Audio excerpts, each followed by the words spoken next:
Hello students, very good morning to all of you. कैसे हैं आप लोग। आज का हमारा इम्पॉर्टेंट टॉपिक है दैट इज़ नर्स्ट-हेट थ्योरम, जिसको कि हम लोग forerunner of third law भी कहते हैं। फोर रनर का मतलब होता है उनके जो एंसेस्टर होते हैं या उनके जो पूर्वज होते हैं। तो यहाँ पर फोर रनर का मतलब हम लोग लेंगे कि इसी लॉ के वजह से हमें थर्ड लॉ मिला। ठीक है, this indication and give the clue to get the third law of thermodynamics. ठीक है, तो आज हम लोग डिस्कस करेंगे that is third law of thermodynamics का जो फोर रनर है Nernst heat theorem.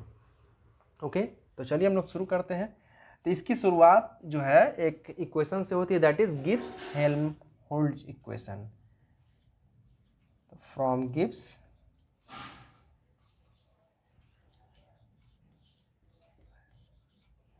Gibbs-Helmholtz equation, we know that del G minus del H equal to T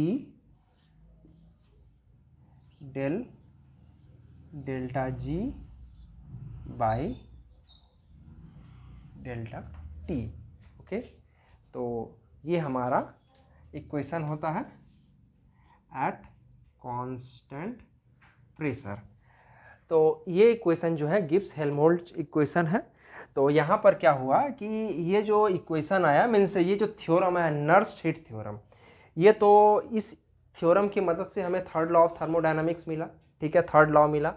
और ये जो इक्वेशन है नर्स्ट-हिट थ्योरम, ये मिला from the use of electrochemistry. Electrochemistry मतलब इलेक्ट्रोकेमिस्ट्री के ही ब्रांच से हमारा नर्स्ट-हिट थ्योरम आया है। इलेक्ट्रोकेमिस्ट्री में हम लोग इलेक्ट्रोकेमिकल सेल पढ़ते हैं।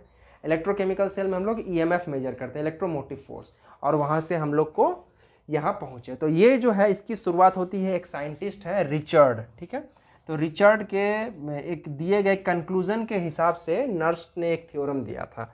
तो हम लोग पहले रिचर्ड को कंक्लूड करते हैं। Richards by measuring the EMF of a cell at different temperature,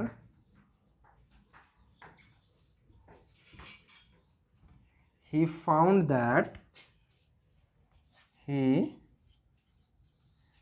found that the value of delta G per unit del of T decreases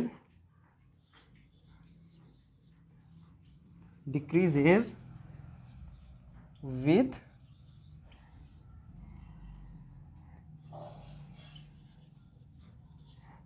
decrease in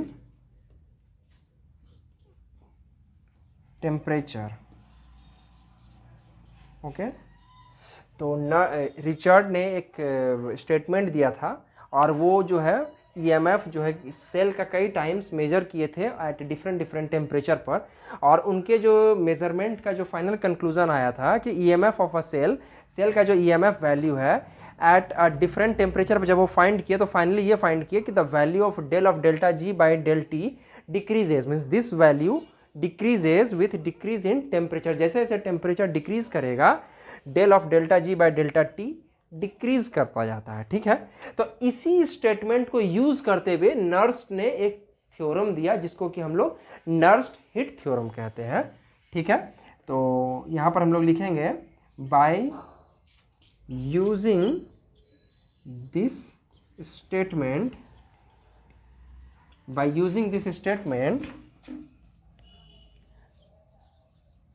Nernst gave a theorem, bracket में हम लोग लिख देंगे Nernst-hit theorem. ठीक है, by using this statement Nernst gave a theorem that the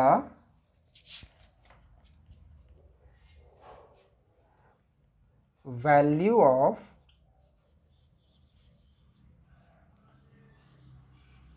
delta G and delta H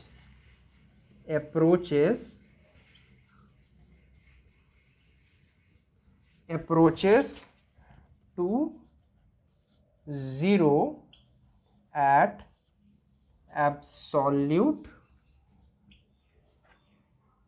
0 temperature. The value of delta G and delta H approaches to 0 at absolute 0 temperature. इसको हम लोग ऐसे भी कह सकते हैं कि at 0 kelvin the value of delta H and delta G becomes equal. तो ये कैसे होता है हम लोग यहाँ पर इसी स्टेटमेंट इसी मैथमेटिकल इक्वेशन में प्रूफ कर सकते हैं। ये हमारा गिब्स हेल्महोल्ट्ज इक्वेशन है। अगर ये जो T है T इक्वल टू अगर 0 केल्विन पुट करेंगे तो ये पूरा का पूरा जो टर्म है ये 0 हो जाएगा। तो हमारे पास क्या मिल जाएगा, that is del G minus delta H is equal to 0 and delta G is equal to delta H हो जाएगा। तो यही बात को नर्स ने कहा था कि at 0 absolute 0 temperature the value of del G and del H becomes equal, या फिर at 0 kelvin delta G and delta H also approaches to 0। This is called as Nernst hit theorem. is mathematically limit temperature as approaches to 0 the value of delta G by delta T is equal to limit T approaching 0 the value of delta H by delta T is equal to 0। मतलब ये दोनों value हमारा same हो जाता है, del G और del H becomes 0 at absolute 0 kelvin.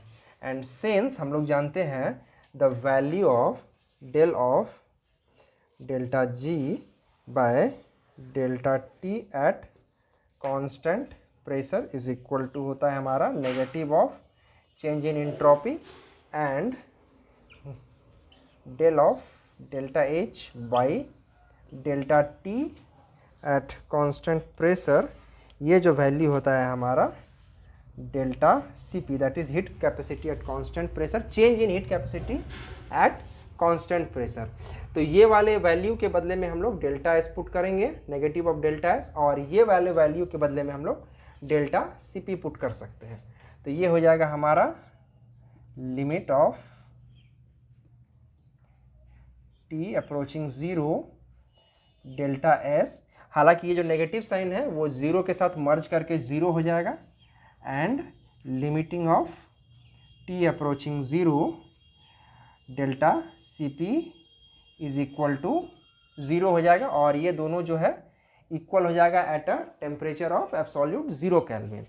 Okay, उसके बाद यहाँ पर हम लोग ऐसे भी लिख सकते हैं, ये तो हो गया, और ये कंप्लीटली मैथमेटिकल मतलब शो कर सकते हैं हम लोग nurse. Next is the significance of Nernst hit theorem.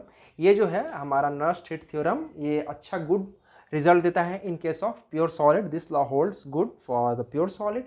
And the next significance is that the change in entropy and change in the heat capacity at constant pressure for the given substance approaches to 0 at 0 Kelvin. Okay, और graphically इस Nernst heat equation को हम लोग इस तरह show कर सकते हैं। This one is our temperature in Kelvin scale, और ये जो वैल्यू होगा हमारा डेल्टा एच और डेल्टा जी के लिए हम लोग ये लाइन को यूज़ करेंगे। एंड ये इधर से जो है जैसे जैसे हमारा टेम्परेचर डिक्रीज करेगा, ये जो वैल्यू है हमारा डेल्टा एच एंड डेल्टा जी, ये देखिए ये है हमारा दैट इज डेल्टा जी, ये दोनों डिक्रीज करेगा और एक 0 केल्विन पर आकर के मर्ज कर जाएगा एट सेम पॉइंट। मतलब एक ऐसा कंडीशन आ जाएगा 0 केल्विन पर जहाँ पर हम लोग डेल्टा जी और डेल्टा एच के बीच में कोई भी फर्क नहीं कर सकते हैं। and this is our graphical representation of Nernst-Hit theorem, and this is the significance, and this whole is the Nernst-Hit theorem's derivation. तो फिर मिलते हैं अगले वीडियो में एक नए टॉपिक के साथ। अगर आपको वीडियो अच्छा लगा हो तो चैनल को सब्सक्राइब कीजिएगा